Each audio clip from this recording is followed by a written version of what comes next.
तो क्या चल सत श्री अकाल, मैं हूं नियॉन मैन एंड गाइस आज भी हम लोग बात करने वाले हैं बिग बॉस के बारे में। तो गाइस कल Dhruv Rathee big boss show के अगेंस्ट एक वीडियो बनाए एंड वहां पर वो एलविश यादव के खिलाफ भी काफी सारे चीजें बोले। जहां गाइस आप लोगों को पता ही होगा कि रिसेंटली ध्रुव राठी से रिलेटेड एक रूमर बहुत ज्यादा फैल रहा था कि वो पोटेंशियली बिग बॉस शो में आ सकते हैं as a wild card entrant. तो फाइनली इन रूमर्स को एड्रेस करते हुए ध्रुव राठी अपने वीडियो में बताया कि वो ये शो में बिल्कुल भी नहीं जाने वाले, ये सब कुछ फेक है। और इसके बाद उन्होंने एलविश यादव के अगेंस्ट भी ये बोला, लाखों करोड़ों जितने भी पैसे ऑफर करें शो में आने के लिए, ऐसे नॉनसेंस शो में मैं अपनी जिंदगी में कभी नहीं जाऊंगा। मेरी राय में ये एक बहुत ही चीप तरीका है पैसा और फेम कमाने का, जिसका समाज पर एक बहुत बुरा असर पड़ता है। एक समय पर यह लड़का सिद्धार्थ यादव, इसने एक यूट्यूब वीडियो बनाया था जिसमें इसने कहा कि हमारे देश में कितने वेले लोग हैं कि वो सलमान खान की फिल्में देखते हैं जिनका कोई सर पैर नहीं होता। हमें ये अंदाजा होता है कि हमारे देश में कितने खाली बैठे हैं जिनको ऐसी मूवी देखने में मजा आता है, जिन मूवीज का ना कोई सर है पैर है। पर सल्लू भाई की मूवी है, 1000 रुपए की टिकट हो, भाई की मूवी है, देखनी है तो देखनी है। बात कहीं ना कहीं ठीक कही थी कि हमें कोई ऐसा कंटेंट नहीं देखना चाहिए जिसमें कोई इंटेलेक्चुअल चीज या प्रोफाउंड चीज नहीं होती, जिसमें कोई सर पैर नहीं होता। वो अलग बात है कि अब ये खुद जाकर बिग बॉस के घर में खड़ा है, लेकिन बात ये भी सच है कि बिग बॉस इसी टाइप के लोगों के लिए सबसे फिट जगह है। ऐसे ही लोग डिजर्व करते हैं बिग बॉस में जाना और इनफैक्ट जीतना भी। मुझे यकीन है कि ये शो को जीत भी सकता है, क्योंकि कुछ स्पेसिफिक क्वालिटीज हैं जो इस शो के कॉन्सेप्ट में चाहिए होती हैं, जिसके बेसिस पर ये पूरा शो चल पाता है। बाकी आगे उन्होंने बात किया कि कैसे बिग बॉस शो बहुत ही प्रॉब्लमैटिक है, क्या ये शो स्क्रिप्टेड है, हमें ये देखना चाहिए या नहीं। अगर आपको ये पूरे डिटेल्स में जानना है तो आप उनके वीडियो को जाकर देख सकते हो। अब काफी सारे लोग उनसे अग्री कर रहे हैं, बट पीपोई उनके अगेंस्ट ये ट्वीट करके बताया, my response is a must on this video by Dhruv Rathee on Bigg Boss, where on one hand he insulted his own YouTube community colleagues like Elvish Yadav and Abhishek Malhan for going to Bigg Boss, but on the other hand also showed a one sided story and created a false narrative video tomorrow. तो उनके हिसाब से ध्रुव राठी अपने video में one sided story दिखाया, इसलिए वो उनको रिस्पॉन्ड करना चाहते हैं। एनीवेज कल आलिया भट्ट एलविश यादव एंड मनीषा रानी के बारे में बात की, जहां गाइस उनके लेटेस्ट मूवी के प्रमोशन के दौरान किसी ने उनसे बिग बॉस से रिलेटेड क्वेश्चन पूछ लिया। आप खुद उनका रिस्पॉन्स सुन लीजिए। एलविश मुझे बहुत रॉकी लगते हैं, क्योंकि जैसे वो बात करते हैं और उनका एक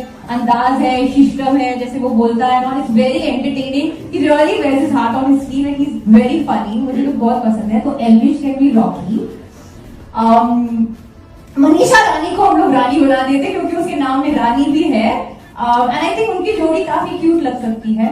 but I have to take my sister's name क्योंकि वो तो मतलब हमारी भट्ट परिवार की रानी है, तो वेशी है। अब एलविश यादव जब बाहर आएंगे एंड आलिया भट्ट की तरफ से ये स्टेटमेंट सुनेंगे तो वो बहुत ही ज्यादा खुश होंगे, क्योंकि 2 दिन पहले ही वो लाइव फीड के दौरान बोले थे कि उनको आलिया भट्ट बहुत ही ज्यादा पसंद है, वो उनकी प्यार है, ऐसा वो बोल दिए थे। Now not only Alia Bhatt, Prince Narula को भी एलविश यादव, अभिषेक एंड मनीषा का ग्रुप बहुत ही ज्यादा पसंद है एंड इस हफ्ते मनीषा को सेव करने के लिए उन्होंने एक वोट अपील भी डाला। Now talking about Elvish Yadav, तो एक और पर्सन उनसे खुश नहीं है, वो है आशिका भाटिया की मदर। जहां गाइस रिसेंटली एलविश यादव आशिका के ड्रेसिंग सेंस के ऊपर थोड़ा सा कमेंट कर दिए थे, ऐसे मतलब एग्रेसिव वे में नहीं, बट हाँ उन्होंने कमेंट जरूर किया था। तो ये स्टेटमेंट को सुनकर आशिका भाटिया की मदर को अच्छा नहीं लगा एंड वो एक लेटेस्ट इंटरव्यू में ये बोली, सही तो बिल्कुल भी नहीं लगा सुन के, इस चीज पर उसे रोकना चाहिए था। He doesn't have a right to comment on clothes, लड़कियों के कपड़ों के बारे में कि तुम छोटे क्यों पहनते हो, सामने बोलने की हिम्मत नहीं थी। When Ashika will know about this comment, she will really feel bad. Anyways, तो चलिए अब हम लोग कल के लाइव फीड से टास्क के बारे में बात कर लेते हैं। कल हुआ था ऑडिशन टास्क, जहां पर पूजा भट्ट को डायरेक्टर बना दिया गया था एंड उनको सभी हाउसमेट्स में से 5 लोगों को कुछ रोल्स देने थे, जैसे कि हीरोइन, हीरो का दोस्त, विलेन, क्राउड का हिस्सा and passing shot note dialogues. तो इसका प्रोसीजर कुछ ऐसा था कि पूजा भट्ट एक रोल के लिए मल्टीपल लोगों का ऑडिशंस ले सकती है, बट एक ही को कास्ट करना है उनको। अब जिस पर्सन को वो रोल के लिए ऑडिशन के लिए बुलाएगी, वो पर्सन कास्टिंग करने से मना तो कर सकते हैं, बट फाइनल डिसीजन पूजा भट्ट के ही हाथ में रहेगा कि वो किसको क्या रोल देना चाहती है। एंड ये सब कुछ डिसाइड करना था कि कैसा किसका बिग बॉस जर्नी रहा है। अब ये टास्क के दौरान जो चीजें हुए, लोग उससे फील कर रहे हैं कि मनीषा के अगेंस्ट पूजा भट्ट बायस थी। क्यों? Let me explain. बेसिकली जब फर्स्ट ऑफ ऑल विलेन का रोल आया था, तब उन्होंने मनीषा को बुलाया था फॉर द ऑडिशन। अब मनीषा उनके ये रोल को एक्सेप्ट नहीं की। वो बोली कि आई डोंट थिंक मेरे को विलेन का रोल सूट करता है, क्योंकि ऐसा मेरा बिग बॉस का जर्नी नहीं रहा है। वो बोली कि आई पर्सनली थिंक मेरे को हीरोइन का रोल के लिए ऑडिशन के लिए आपको बुलाना चाहिए। अब इवेंचुअली पूजा भट्ट ने बेबिका को चूज किया था फॉर दिस रोल, चलो ठीक है। अब नेक्स्ट आया था role passing shot note dialogues का। नाम से ही आप लोग को समझ आ गया होगा कि ये एक ऐसा रोल है जो कि उस पर्सन को दिया जाएगा जिसका कुछ डायलॉग्स नहीं है। पूजा भट्ट ने फिर से मनीषा को इस रोल के लिए बुलाया, जबकि हम सबको पता है यार मनीषा एक नेचुरल एंटरटेनर है, फिर भी वो उनको ये नो डायलॉग्स वाला रोल के लिए बुलाई। मनीषा फिर से उनके ये रोल को रिजेक्ट कर दी, but eventually as I said Pooja Bhatt के हाथों में था फाइनल डिसीजन। तो मनीषा के रिजेक्ट करने के बावजूद उन्होंने मनीषा को ये रोल दे दिया। एंड खाली ये उनका एक बैड डिसीजन नहीं था, चलिए उनका फाइनल रोल का कास्टिंग्स देख लेते हैं। विलन के लिए बेबिका,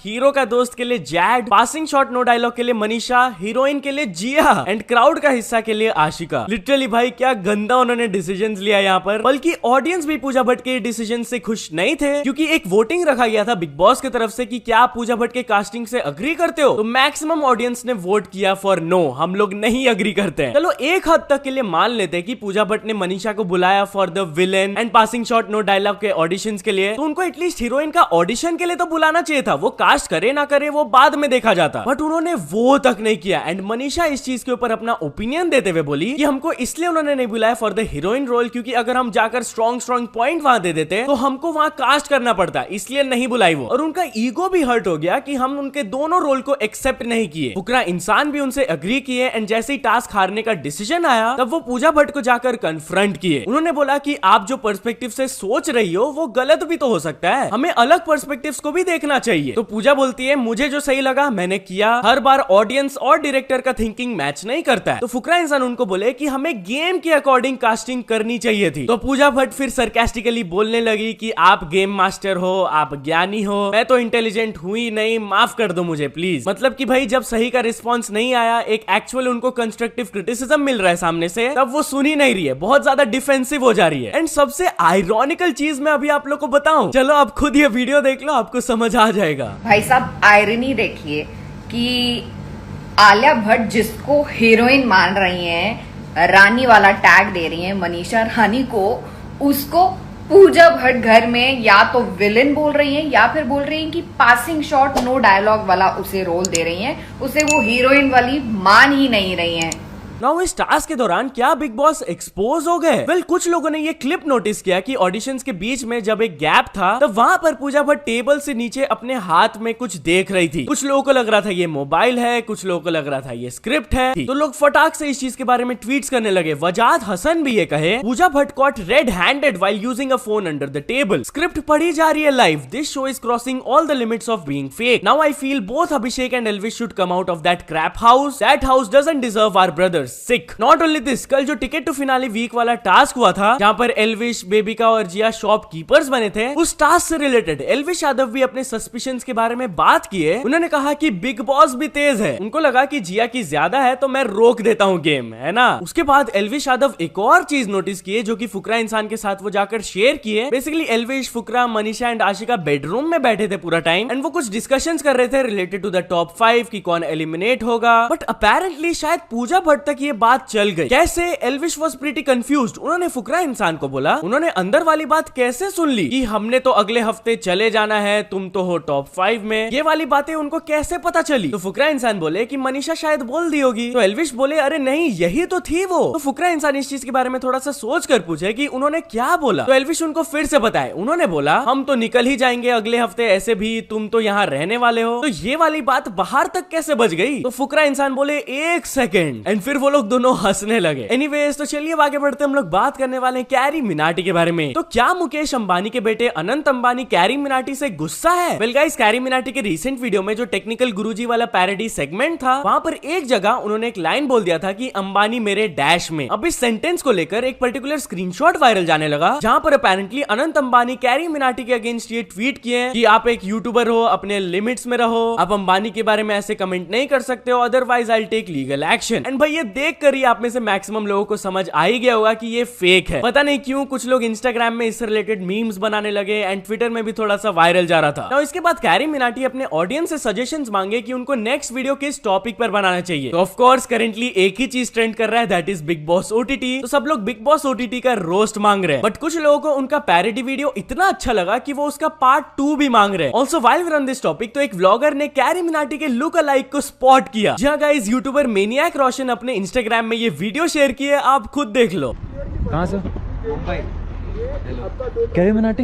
नहीं यार, दोस्त कैसे दिखता हूँ बहुत लोगों ने मत करो। कैरी मिनाटी फोन ला कैरी लग रहा है भाई। भाई कैरी मिनाटी है यहाँ पे भाई। क्या ये आपको कैरी मिनाटी से थोड़ा सा सिमिलर दिख रहे थे? मेरे को कमेंट्स में जरूर बताना। तो चलिए अब आगे बढ़ते हम लोग बात करने वाले हैं पुनीत सुपरस्टार के बारे में। तो क्या पुनीत सुपरस्टार का इंस्टाग्राम अकाउंट को डिलीट कर दिया गया है? बिल गाइस, कल अचानक से लोग नोटिस करने लगे कि पुनीत सुपरस्टार का अगर हम लोग इंस्टाग्राम अकाउंट को खोल रहे हैं तो वो ठीक से लोड ही नहीं हो रहा है। उसके बाद मैंने भी उनके फॉलोइंग सेक्शन पर जब क्लिक किया तो कुछ ऐसा दिखा रहा था, sorry we couldn't complete your request, please try again in a moment. और उनके कुछ पोस्ट वगैरह भी लोड नहीं हो रहे थे यार। तो इसके बाद मेरे को ट्विटर में एक स्क्रीनशॉट दिखा जहां पर अपेरेंटली ये बताया जा रहा है कि we have removed Puneet superstar's account because it goes against our community guidelines. कौन सा guidelines? Basically for self injury. अब पता नहीं यार उनका अकाउंट वापस आएगा या नहीं, अगर आता है तो I will let you know. Anyways चलिए अब आगे बढ़ते हम लोग बात करने वाले हैं ट्रिगर्ड इंसान और श्रीमान लेजेंड लाइव के बारे में। तो ट्रिगर्ड इंसान की वजह से इस यूट्यूबर को टकला होना पड़ा। जी हाँ guys, basically what happened is कि ट्रिगर्ड इंसान जब लाइव स्ट्रीम कर रहे थे तो उनके एक फैन ने आकर बताया कि श्रीमान लेजेंड 2 मिलियन पहुंचने वाले हैं, आप रेड करवा दो। तो ट्रिगर्ड इंसान कुछ ऐसा ही कर दिया एंड इसके वजह से श्रीमान लेजेंड 2 मिलियन हिट भी कर लिए। बट ये चीज श्रीमान लेजेंड को थोड़ा सा भारी पड़ गया। क्यों? आप खुद उनसे ही सुन लीजिए।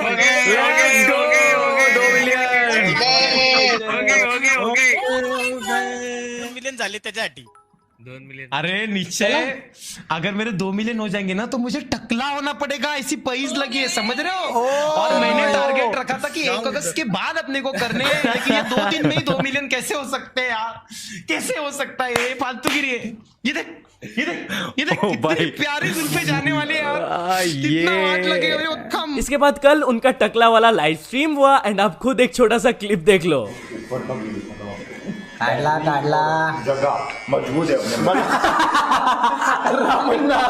ये स्ट्रीम काफी ज्यादा एंटरटेनिंग था। फुल स्ट्रीम आप जाकर देख सकते हो, लिंक मैंने डिस्क्रिप्शन में दे दिया है। तो चलिए अब आगे बढ़ते हम लोग बात करने वाले एक बहुत ही शॉकिंग स्टोरी के बारे में। जी हाँ गाइस, इस स्टोरी को सुनकर आपके मन में एक ही चीज आएगा कि कलयुग सही में बहुत ज्यादा पास आ गया है। बेसिकली वेस्ट बंगाल से ये स्टोरी बाहर आया है कि एक कपल ने अपने 8 मंथ ओल्ड बच्चे को बेच दिया to buy an iPhone to make Instagram reels. उनके नेबर्स ने नोटिस किया कि उनका बच्चा मिसिंग है, काफी दिन से नहीं दिख रहा है, तो उन्होंने पुलिस को रिपोर्ट किया एंड उसके बाद जब पुलिस इन्वेस्टिगेशन आया तब उनके तरफ से ये रिपोर्ट आया। भाई this is literally one of the worst things जो आपने अभी तक सुना होगा। बट क्या, चलिए अब हम लोग बात कर लेते हैं कॉपीराइट इश्यू के बारे में। सो गाइस, आपने YouTube and other social media में कॉपीराइट इश्यू के बारे में सुना ही होगा, बट क्या ये कॉपीराइट इश्यूज रियल लाइफ में भी आते हैं? पहले आप डेफिनेटली शादियां वगैरह में तो गए होंगे एंड आपने नोटिस किया होगा कि वहां पर सॉन्ग्स प्ले होते हैं। तो apparently department for promotion of industry and internal trade को कुछ कंप्लेंट्स आ रहे थे इससे रिलेटेड। तो उन्होंने एकदम क्लियरली बोल दिया कि वेडिंग्स एंड दूसरे फेस्टिविटीज में जो सॉन्ग्स प्ले होते हैं वो कोई कॉपीराइट इंफ्रिंजमेंट नहीं है, वो अलाउड है। तो या तो चलिए कुछ अचीवमेंट्स के बारे में बात करते हैं। तो फर्स्ट ऑफ ऑल स्लैमोस ने कंप्लीट कर चुके हैं 100 के सब्सक्राइबर्स, एंड फन बॉन्ग ने कंप्लीट कर चुके हैं 1 मिलियन सब्सक्राइबर्स, एंड हाउस हार्डी ने कंप्लीट कर चुके हैं 2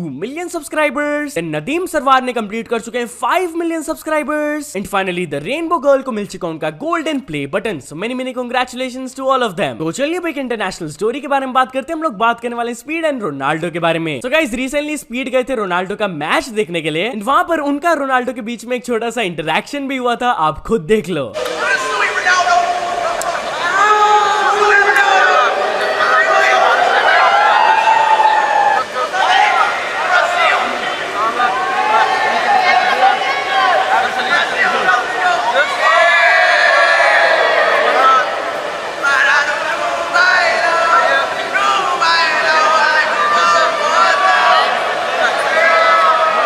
तो या तो चल दोस्तों, आज की वीडियो के लिए बस इतना ही। अगर आपको ये वीडियो थोड़ा सा भी पसंद आया हो तो लाइक कर देना। चैनल को अभी तक सब्सक्राइब नहीं किया हो तो जल्दी से जल्दी सब्सक्राइब भी कर लेना। न्यूज सबमिशन का लिंक डिस्क्रिप्शन में, वहां से जाके आप कुछ न्यूज भेजोगे तो आपको क्रेडिट्स में मिल सकता है मेरे डिस्क्रिप्शन में। तो ऐसे सपोर्ट करते रहना। मिलते हैं नेक्स्ट वीडियो में, टिल देन बाय बाय।